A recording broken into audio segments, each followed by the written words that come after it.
é mais rápido. Então, tem o fundo de classe 1. Não tem um fundo sem classe. Não sempre tem uma classe. Muito recente. Bom dia, boa tarde, boa noite. Mais um episódio de Investimento à Beça. Hoje com meu amigo Bruno Amadei, um craque, sabe tudo sobre crédito privado. Tudo bem? Hudson, Como é é um que você prazer tá? te rever. Você é uma pessoa que eu tenho uma admiração muito grande. Mútua, também te admiro muito. Desde a época de Ambima, né? E depois, obviamente, acompanhando todo o seu trabalho aqui na sua escola de negócios, né? Pô, obrigado, Bruno. Uma honra ter você aqui, uma honra. Eu conheço o Bruno, gente, eu conheço o Bruno faz 30 anos já. Pô, não fala a minha idade, mano. Não, mas você era jovem aprendiz. Ah, bom. Bruno, por favor, primeiro se apresenta, né? Quem é Bruno Amadei? Olha, eu trabalho há 43 anos no mercado financeiro. Falei que começou jovem aprendiz? Né? E eu divido a minha vida profissional em 3 fases. Uma fase que foi ter trabalhado em instituições financeiras de vários portes, né, que praticamente é metade da minha vida profissional. Metade da minha vida foi empreender, através da fundação de uma gestora, a Integral Investimentos, onde eu fiquei 20 anos, e boa parte como CEO da plataforma, junto com outros 2 sócios. E, obviamente, a terceira fase agora, numa outra casa gestora, porém, olhando muito mais agora o mundo da tecnologia. Cabelo branco na tecnologia. Exatamente. E não sou um tecnólogo, sou um aprendiz de tecnologia. Então, eu imagino que essa terceira fase, né, que é uma fase que depois eu vou comentar aqui, extremamente promissora, é uma grande oportunidade para o mercado, para as pessoas, para as empresas, né? Ela deve ser, obviamente, algo que vai estimular os velhinhos como nós a ainda procurar muita sarna para se coçar. E não vai faltar. Tá? Haja sarna, né, pelo jeito. Bruno, vou aproveitar aqui, então, fazer o seguinte. Pegando esse teu histórico, a gente hoje está ouvindo falar de crédito privado toda hora. Há 30 anos atrás, pelo menos, a gente não mal ouvia falar de crédito privado. Crédito quando era bancário, tinha alguma coisa de mercado de capitais. Dá um panorama para a gente aí. Como é que foi a evolução do crédito aqui no Brasil, do crédito privado no Brasil? Conta aí um pouquinho lá dos primórdios e tal. Ok, é uma história longa e a gente pode contar em cima de vários caminhos que ocorreram. Né? Vamos imaginar que o Brasil é um país, obviamente, tem um mercado financeiro, obviamente, robusto, já passou por várias provações. Se a gente pegar os anos 70, os anos 80, 90, obviamente tiveram aí vários processos que culminaram até com a quebra de instituições financeiras, né? Que eram e são ainda, obviamente, os grandes doadores de dinheiro para o mercado. E aí você coloca, obviamente, um grupo de bancos privados e um grupo de bancos públicos que detêm, obviamente, a maior parte desses empréstimos. Né? Hoje os estrangeiros menos, já foram mais relevantes no passado. É verdade, né? E hoje os bancos nacionais, estatais e privados dominam o mercado, com exceção aí do Santander, enfim, que uma exceção acabou ficando aqui no Brasil e tem lá o reconhecimento do mercado. É uma instituição hoje bem adaptada ao ecossistema brasileiro.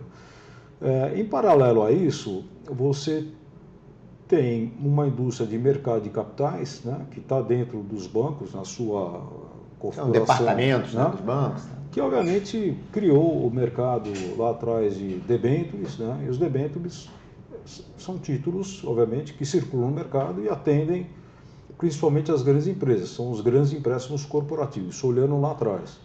E, da mesma forma, o início da indústria, vamos chamar de crédito privado, ele foi feito de uma forma, eu diria, muito irregular. Não existia lá atrás uma legislação que contemplasse veículos, governança e mesmo demanda por parte dos investidores. Então, vamos pegar um exemplo aqui.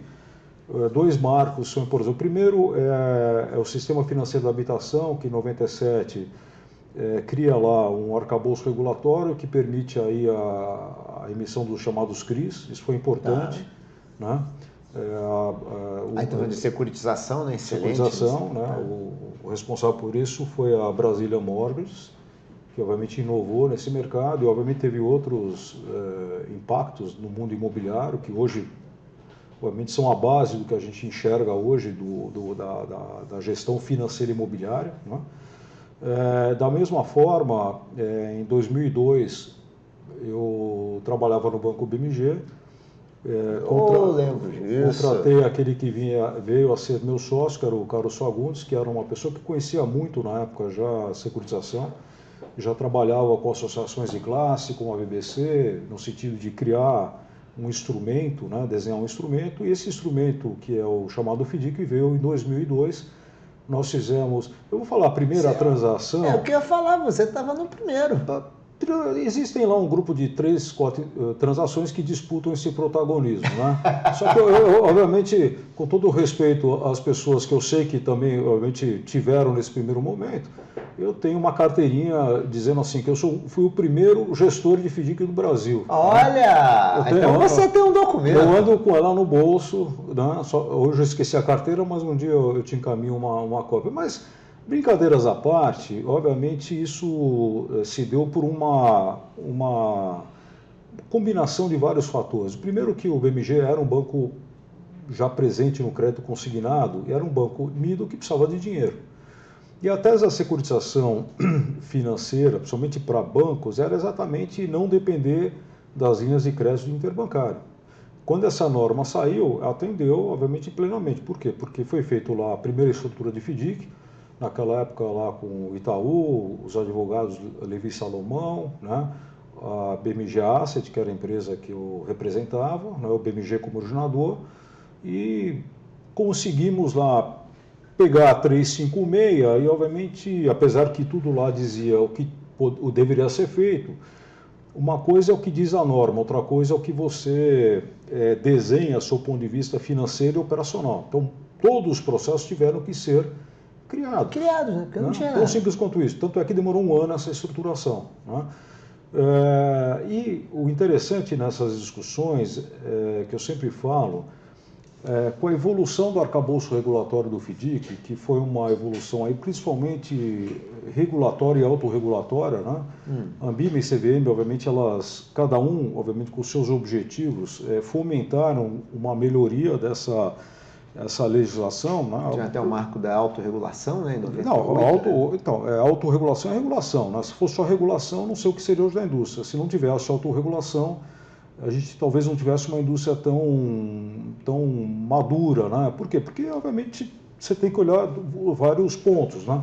Tem o lado, obviamente, da segurança do investidor, mas tem o lado também de quem participa do mercado, que precisa ter uma segurança que o regulador não vai vir do dia para a noite ir lá e, enfim, simplesmente mudar as regras, e eu acho que isso uma associação de classe sabe fazer bem. Ela sabe exatamente criar esse canal de comunicação, e foi muito importante. Eu participei vários anos de várias comissões na Ambima, né? Obviamente participa até hoje, inclusive, né? Foram fóruns de discussão extremamente interessantes, porque, de alguma forma, está escrito dentro da Ambima a história do mercado de crédito, né? Se um dia a Ambima pegasse todas as atas das discussões, de todas aquilo que, obviamente, ela encaminhou como proposição ou resposta ao regulador, nós teríamos um documento muito importante que você fala, bom, mas o problema de 25 anos atrás, hoje não é um problema. Não. O que interessa é como surgiu um problema ou, obviamente, uma proposição e como ela foi discutida na indústria. E por que isso é importante? Porque se você conhece a história da indústria, você não volta a discutir algo que já foi debatido intensamente no passado. Evita erros. Hoje tem muita gente jovem, né, que participa das discussões. Eles não viveram tanto do lado do regulador, do autorregulador e dos participantes. São pessoas que não tiveram essa experiência e precisariam, ter uma memória melhor, né? Se um dia a Ambima falasse assim, Bruno, Rudo, vamos escrever um livro sobre... Seria bacana, talvez pouca gente lesse, mas seria de uma grande utilidade para contar a história do mercado, né? Bom, mas nós vamos estar lá. Só para dizer o seguinte, isso aqui permitiu, então, através de dois instrumentos, o CRI, né? e através do FDIC, que você começasse a criar uma indústria de crédito estruturado. Obviamente, o CRI tinha uma vantagem, que era o benefício tributário, e o FDIC não tinha esse benefício tributário. O FDIC ele envolvia um trabalho de olhar projetos em vários setores, com várias finalidades, e, obviamente, criar uma alternativa de investimento, com um risco que no começo não era óbvio, ninguém sabia o que era classe subordinada, júnior, mezanino, né? Hoje em dia parece que é um negócio tão fácil, né? O risco operacional, obviamente, no começo era difícil de você explicar, depois a governança da indústria melhorou e tornou essa função mais simples, né? Então o CRI lá teve o desenvolvimento dele, o FDIC o desenvolvimento dele, depois surgiram os CRAs, os CDWAs, CPRs, enfim, os instrumentos do agronegócio, né? Obviamente, depois vieram as companhias securitizadoras financeiras, ou do agronegócio, ou imobiliária, que obviamente deram uma característica de controle, melhor governança nas nações, e é uma legislação também que evoluiu em paralelo para que elas fossem cobradas por esses processos, para que se tornassem mais robustos e mais críveis, né?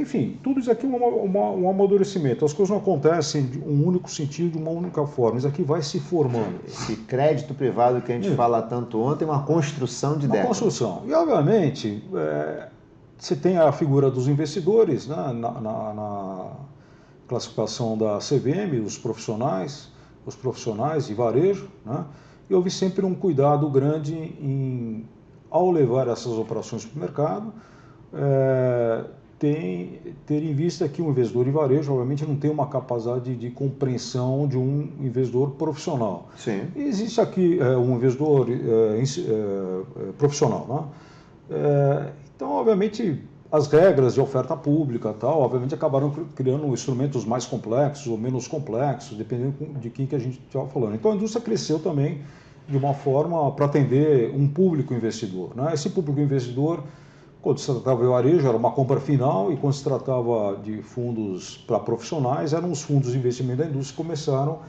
a experimentar a aquisição das cotas de FDIC também. De FDIC, tá. Instrumentos de crédito estruturado. Vamos agora começar a mudar um pouco, não falar só de FDIC, falar crédito estruturado. CRI, CRA, estamos falando qualquer coisa, pode ser uma debênture, pode ser qualquer coisa. E mantinham ainda, como até hoje mantém, uma parte relevante em ativos mais líquidos, que são as debêntures, empresas, SA, capital aberto, que tem um risco conhecido, tem um spread menor, tem uma volatilidade alta, depende do momento. Um mercado maior hoje, com mercado secundário relevante para alguns desses papéis? Sim, o que garante um pouco a liquidez nesses momentos de crise, né? Tivemos aí nos anos recentes uns 3, 4 momentos de tensão, onde houve um resgate inesperado dos investidores, as estruturas, o chamado D0, D1, D30, D60 não suportam uma corrida de resgates, então os gestores são obrigados a manter sempre um caixa razoável ou ter ativos líquidos para esses momentos, com muita competência, obviamente eles sabem, obviamente, enfrentar esse momento, mas isso causa sempre um problema na indústria, que é um efeito manada. Quem sai nesse momento, né, porque não existe às vezes um fundamento para dizer assim, não, eu preciso resgatar o dinheiro de um fundo de crédito privado, né? As pessoas pedem resgate e deixam um prêmio gordo para quem fica, né? Então, além de você ter tido um prejuízo na saída, você está deixando um ganho grande para quem ficou, né? Então, se você quiser operar no contraciclo, nesse mercado, com boas casas gestoras, a ideia é ficar e, quem sabe, até aportar mais dinheiro, porque você vai ganhar muito dinheiro com isso. Os próprios bancos, que também são off-takers dessas transações no momento de crise, ganham muito dinheiro, porque compram créditos com deságio, bons créditos. Então, para dizer o seguinte, esse é o mercado que tem uma dinâmica, sob um certo aspecto, confiável. Ele garante volumetria, ele garante diversificação, ele garante diversas combinações de ativos que vão gerar o que eu chamo um alfa de crédito, que não está escrito na nomenclatura acadêmica, né, mas a gente vulgarmente fala o alfa de crédito, né, aquilo que você consegue extrair acima de um spread de crédito soberano ou de uma média de títulos mais líquidos, né? Tá. E aí, obviamente, a composição de risco que você vai colocar depende como é que eu diria, do mandato e do investidor que você tem. Bom, tudo isso fez com que esse volume crescesse. Então, hoje nós temos um mercado maduro de crédito estruturado. Né? Diferença em 30 anos, outra Totalmente coisa. diferente. Né? O que era fazer uma gestão de um fundo de renda fixa há 30 anos atrás, basicamente era CDB, até menos debênture, era mais CDBs, Título público operações de sempre, overnight, título público. Né? Hoje em dia é um mercado mais robusto, até obviamente você tem fundos que investem em bons no exterior, quer dizer, você já tem uma diversificação. E operações estruturadas muito complexas até. Né? Se você pegar aquelas casas que são reconhecidas como pela sua criatividade, pela sua capacidade de inovação, elas fazem operações em regimes até de um special situation, conseguem olhar ativos não óbvios como precatórios, né? Enfim, tem muita coisa que hoje existe, mas não está no radar dos pequenos e médios investidores. Isso daqui só atende ao público. Até pelo conhecimento que você falou, às vezes não consegue compreender os riscos também. Né? Até dizer, não é que o dinheiro que está empossado em cima, por exemplo, de um público wealth, de private, não quer dizer que esses ativos necessariamente chegam a esse público, porque esse público também é conservador. Né? O brasileiro tem razoavelmente, é bem conservador, na verdade. Né? Então, na verdade, essa ponta da pirâmide está em cima daqueles que, obviamente, sabem, de fato, tomar risco, entender o risco, e com essa alavancagem, ganham muito dinheiro. Né? Mas, infelizmente, isso aqui não é acessível para muita gente. Por quê? Até porque um distribuidor, um responsável por uma área de private, imagina, ele não vai sentir confortável em vender uma coisa muito complexa, porque no final do dia, qualquer coisa que der errado, depois, né, ele pode amanhã perder o cliente. Então, ele vai tomar algum risco até um certo nível, mas não vai, obviamente, querer transformar aquilo no fio condutor da gestão do portfólio. Né? Na verdade, existe lá, obviamente, algo que diz que a diversificação entre ativos líquidos, ativos não líquidos, ativos de renda variável de risco mercado, etc., etc., e com isso você vai tentando tirar lá um retorno acima da inflação ou da B de referência. Né? Mas funciona. Né? O importante é que nós temos esse mercado. Então, se eu quiser fazer hoje uma coisa muito diferente, tem público para olhar. E aí tem uma coisa que eu acho curioso, que é o seguinte, a gente está falando muito sempre do lado assim da captação, mas o crédito, falando um pouco do lado do financiamento, né? O cara captou e o que ele faz com o dinheiro? A gente hoje tem visto um crescimento, hoje não, já viu um bom tempo, das fintechs. E o crédito muito hoje, quando a gente olha o perfil de crédito dado hoje no mercado, né, o bancário continua enorme, óbvio e tal, mas esse crédito que não é bancário vem aumentando. E aí, como é que você tem visto isso? Bem, a agenda do Banco Central de 10 anos para cá, obviamente, foi muito positiva. Né? Praticamente foram três presidentes que, obviamente, incentivaram essa evolução. Né? Então, se a gente olhar alguns mecanismos de disruptura, as chamadas SCD, Sociedades de Crédito Direto, que são aquelas que foram criadas para, obviamente, são as fintechs, né? Ou as sociedades que fazem um peer-to-peer, as S&P, elas obviamente foram uma novidade que veio... Se juntam ao FDIC aí, né? Sim, elas têm que estar, a base de captação, elas não emitem depósito, elas são mini-ações financeiras, mas elas têm que, a única forma delas se fundiarem é através de capital próprio, através do FDIC. E, na verdade, isso surgiu de algo que já existia e não estava na regulação. Então, o Banco Central entendeu que se aquilo funcionava e as pessoas mostraram que aquilo era possível, né? E tem o primeiro caso, eu não lembro o nome, mas foi uma estrutura muito competente que mostrou que, olha, não precisa se assustar. Isso aqui dá para fazer um negócio, não quer dizer que um grande banco só ele sabe fazer, um banco médio, um banco de middle. E esse mercado nasceu e se criaram várias fintechs, né? Com várias propostas e tudo mais.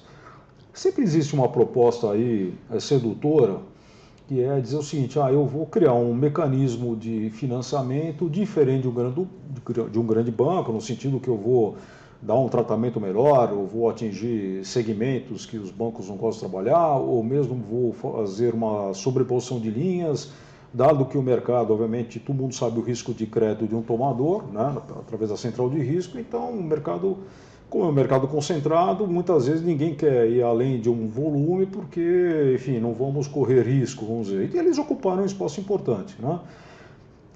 Obviamente contaram, em parte, uma história que eles seriam mais eficientes na concessão de crédito. Isso daí eu sempre, de fato, tive dúvida. Eu não acho que o banco sabe conceder crédito. Sabe? Não dá para dizer que... Eu acho que você tem um lado quantitativo importante e eles vêm testando vários modelos, parte deu certo e parte não deu certo. Então isso não era algo que assim, ele veio para necessariamente dar certo, ele veio para inovar os processos de concessão de empréstimo, os processos de relacionamento e quem sabe um dia também eles vão conseguir inovar as metodologias de concessão de crédito. Aí a gente precisaria discutir um pouco da inteligência artificial, coisas que, obviamente, seriam objeto obviamente, um grande investimento, mas também estariam abrindo uma possibilidade de uma melhoria. A inteligência artificial não vai criar o chamado banco de risco zero. Ele vai simplesmente dizer o seguinte, olha, existe uma forma de perder menos, porque crédito foi vir para perder também, né? Se você contar para mim, alguém que acha que investir em crédito é só ganhar, eu vou falar, esse cara não serve para investir em crédito. Né?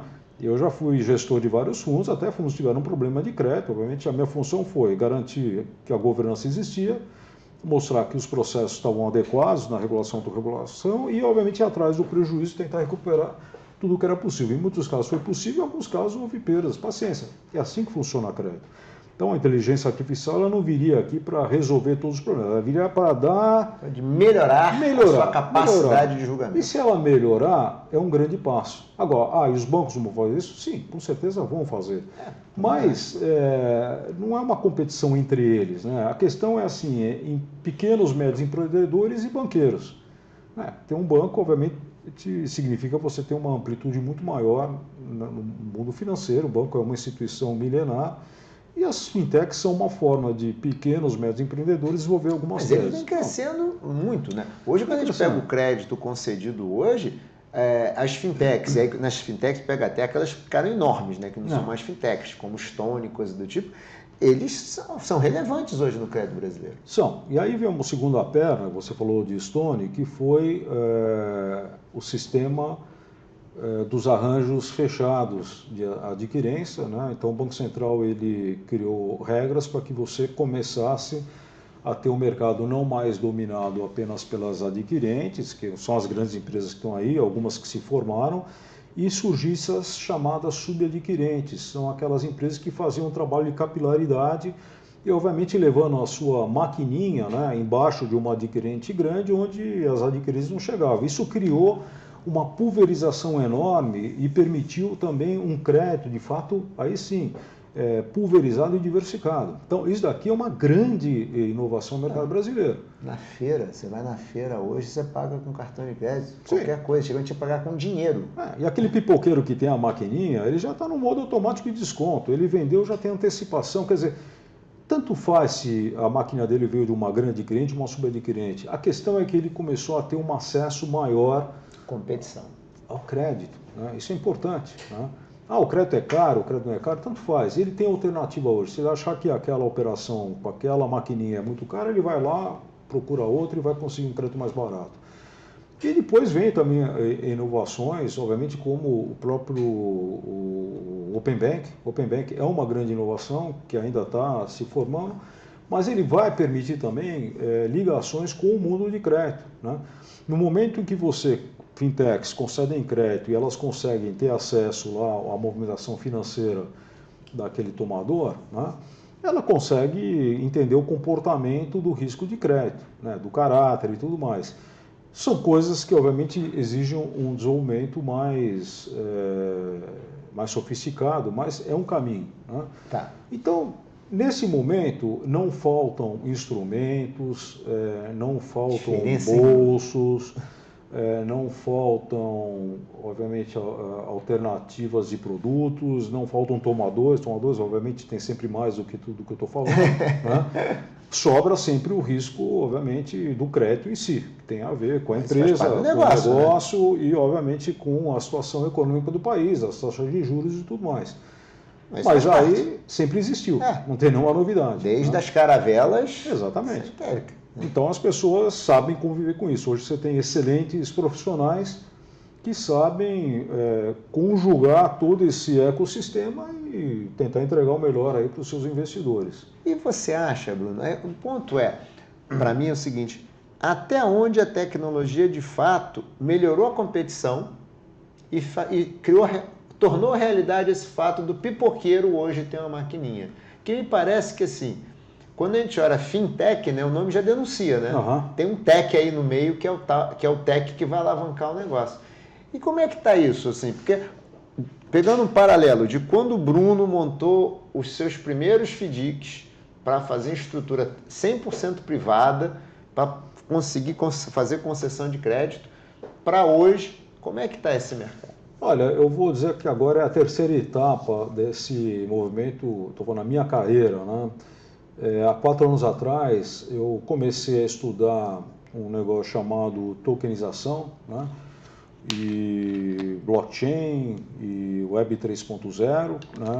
Tentando, obviamente, entender se aquilo fazia sentido ou não. Já tinham pessoas que já vinham lá desde 2000, quando o Bitcoin surgiu em 2012, obviamente aquilo já foi o início de uma revolução com outro sentido, mas teve pessoas que ao longo desse tempo também foram se especializando e se tornaram grandes especialistas, alguns a gente acaba convivendo no dia a dia. Bom, isso daqui é uma tese que nasce da seguinte visão, né?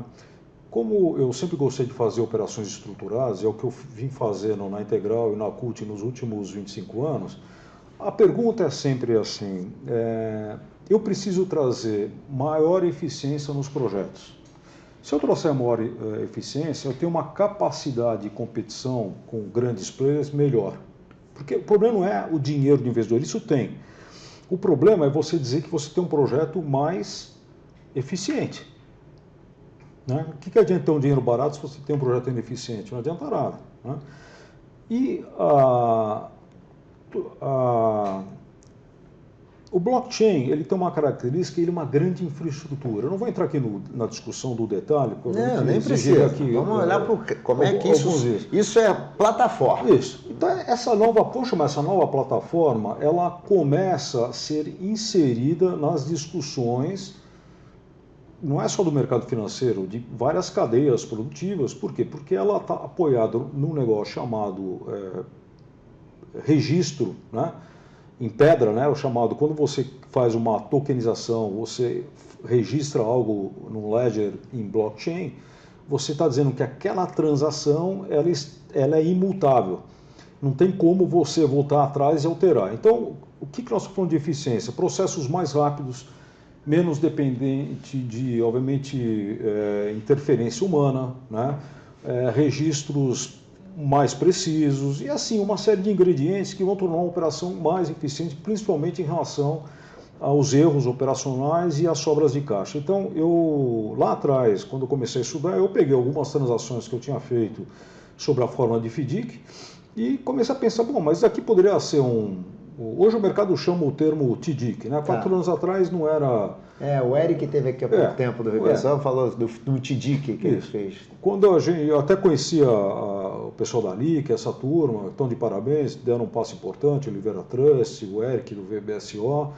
Foi importante essa denominação, apesar o FDIC e TDIC não seriam exatamente a mesma coisa, mas vamos dizer, foi uma forma das pessoas entenderem melhor. Mas essa estrutura constituída através de tokens que simulassem classes de risco de ativos como o FDIC, elas permitem uma eficiência maior. Eu consegui, empiricamente, ter essa resposta. Falei, bom, e o que precisa para fazer isso? Bom, precisa primeiro entender melhor. Isso é um negócio complexo, houve muita leitura, muita pesquisa, até que nesse ano eu criei uma empresa chamada Credit Capital Ativos Digitais, que ainda está no início, fiz uma parceria com uma turma de tecnologia, a Go Blockchain, mais um escritório, Barcelos Tucunduva, Dr. Otávio, e nós criamos aí uma primeira proposição de um financiamento para um tomador de dinheiro, usando essa tecnologia e deu certo. Então, a gente começa a rodar agora. Recebível ou não? Recebíveis.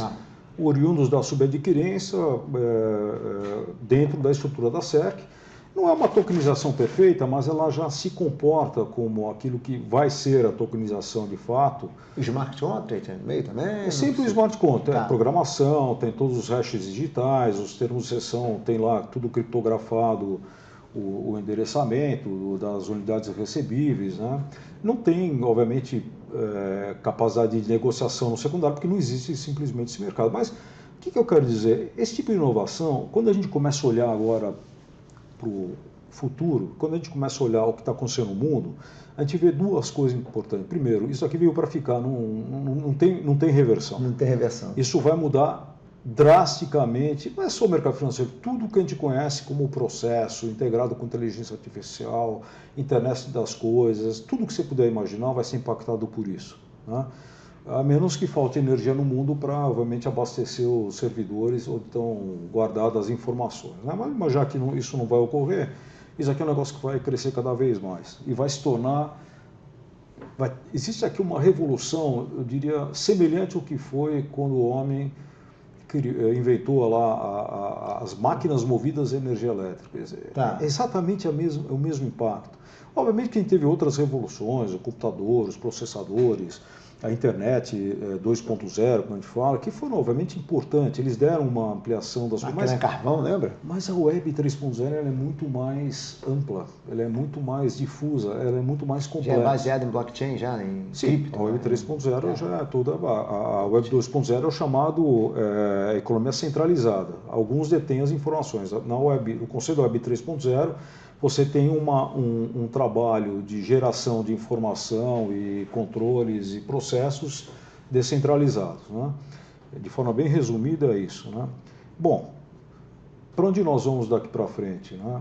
Eu acho que aquilo que a gente conhece hoje como uma gestora de crédito nesse formato, onde eu estou inserido, não será assim nos próximos 5 anos.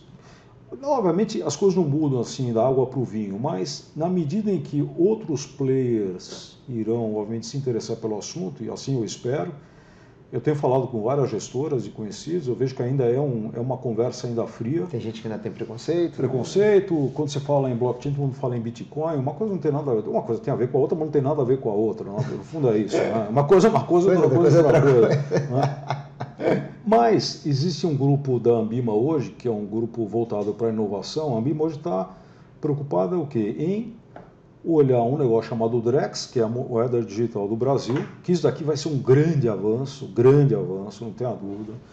Na medida que o Drex for implantado, já tem inclusive, quem entrar lá nos relatórios do Banco Central, já vê também várias soluções que estão sendo propostas, de teses e tudo mais. É muito interessante para quem tem curiosidade. Não falta informação, falta tempo de leitura, né?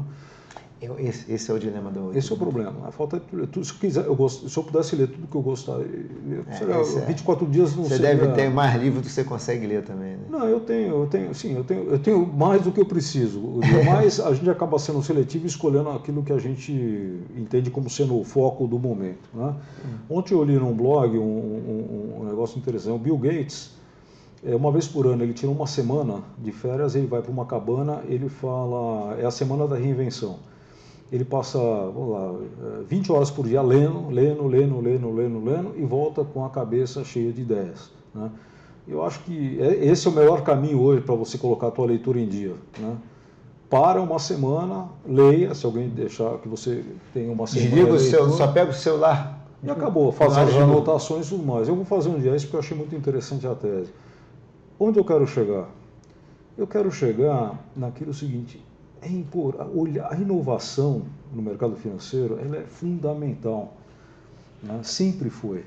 Você fez inovação lá atrás. Sempre foi. E se eu olhar aquilo que você chama de inovação lá atrás e hoje, aquilo lá era um fiozinho de cabelo, né? Num oceano de um grãozinho de areia no oceano. Na praia de Copacabana. Então, falta oportunidade de forma alguma. Quem se queixar para mim que esse mercado é difícil, não tem oportunidade, é porque teve preguiça de não entender o que está acontecendo. Então, voltando à questão da Ambima. A Ambima está hoje fazendo um projeto, pode ser que amanhã ela seja um participante importante desse mercado, e ela atrele uma estrutura, né, para que possa dar vazão a essas iniciativas em blockchain, em cima do DREX, que é o padrão, né, que deveria ser, chamado stablecoin. Em cima da Ambima teriam os participantes de mercado que teriam os seus produtos, as suas operações. Seria uma provedora de serviços ela daria uma infraestrutura também apoiada por prestadores de serviços, RTM, Núclea, sei lá, qualquer empresa desse tipo, que daria o suporte para que essas empresas como a minha tivessem a capacidade de ir lá implantar as teses e depois, obviamente, vincular o tomador com o investidor. E mais importante, preparar uma saída para o mercado secundário de troca de ativos. Né? Então, se isso de fato ocorrer, como eu acho que vai ocorrer, não sei o tempo, nós vamos ter um mercado muito sofisticado e, obviamente, ligado ao exterior. E só para matar aqui o último ponto importante, o Brasil, eu já ouvi de várias pessoas, apesar das questões regulatórias sempre serem um pouco confusas, né? Da CVM, Banco Central, outros players, dizem que o Brasil hoje caminha para ter uma das legislações mais avançadas do mundo. O mundo hoje tem o mesmo dilema, como proteger os investidores, como fazer com que essa nova tecnologia não signifique um risco que vai, obviamente, implodir lá o sistema financeiro. Obviamente, isso aqui é um pouco exagerado, mas todo mundo está fazendo a lição de casa, pelo menos os grandes players, a Europa, né? Os Estados Unidos ainda menos, ele tem uma restrição ainda ao tema, mas obviamente tem capacidade de avançar e já tem grandes players envolvidos na Web 3.0, alguns países da Ásia, né? O Brasil aqui na América Latina. Então, 2024, setembro, né? O dia que nós estamos vendo, daqui a 5 anos, você pode me chamar aqui e me cobrar. Eu não sou um futurólogo, eu não sou um guru, eu estou dizendo assim, apenas um entusiasta. Eu sou um cara que gosta de fazer negócio, eu sou um empreendedor e eu quero fazer, para quem me contrata, o melhor negócio da forma que eu puder entregar. E quanto mais tecnologia eu tiver para dar, obviamente, sustentação para essa tese, melhor. Aí eu cumpro o meu papel e consigo, obviamente, fazer com que minha empresa cresça. É tão simples quanto isso. E a tecnologia, só para terminar então, porque você está, essa aqui a gente tem hora, né? A tecnologia é fundamental, né? Sempre será fundamental e nunca foi tão fundamental como agora. Obviamente, os temores aí, em cima da inteligência artificial, eu deixo a discussão para os reguladores, os filósofos, sociólogos, as pessoas que, obviamente, têm que olhar essas tecnologias. A tokenização é uma ferramenta, né? A inteligência artificial é um processo que leva a discussões mais profundas, mas também, obviamente, está integrado nessas cadeias de tecnologia. Então, olhando só a ferramenta, isso aqui é irreversível, isso aqui vai ser, obviamente, cada vez maior. Então, dá tempo ainda? Sim. Nós estamos no início, né? Todas essas tecnologias elas têm lá um desenvolvimento exponencial. Às vezes elas têm um primeiro momento que é um desenvolvimento exponencial, e depois, obviamente, elas enfrentam problemas, elas acabam tendo um processo meio que de esfriamento, né? Mas na hora que, obviamente, elas resolvem os problemas, né, que levaram a esse esfriamento, elas têm o chamado explosão. E quando tem essa explosão é que surgem as grandes empresas, as grandes startups viram empresas de porte bilionário no mundo, né? Espero que o Brasil aí tem gente muito boa, inteligente, consiga, obviamente, estar dentro dessas oportunidades. Então é isso. Tá certo. Bruno, a conversa foi ótima, mas o horário nos pega, infelizmente, meu cara. Eu tentei falar um pouquinho de tudo, né? Mas o assunto é muito extenso. Falar de crédito no Brasil não é tão simples, né? Eu tentei dar uma visão um pouco de tudo. Agora, te agradeço muito a oportunidade. Né? Eu que agradeço, já tenho um convite aqui para a gente, em breve, fazer outro encontro em 2029, né? Daqui a 5 anos, antes disso. Tá bom. Você pode te convidar antes disso. Okay. Bruno. Prazer em te ver. Um grande abraço. Muito obrigado. Eu agradeço muito. Essa conversa foi ótima. Vamos lá. Gente, mais um episódio de Investimento à Beça hoje com meu grande amigo Bruno Amadei. Saúde para todos. Um abraço a todos. Obrigado.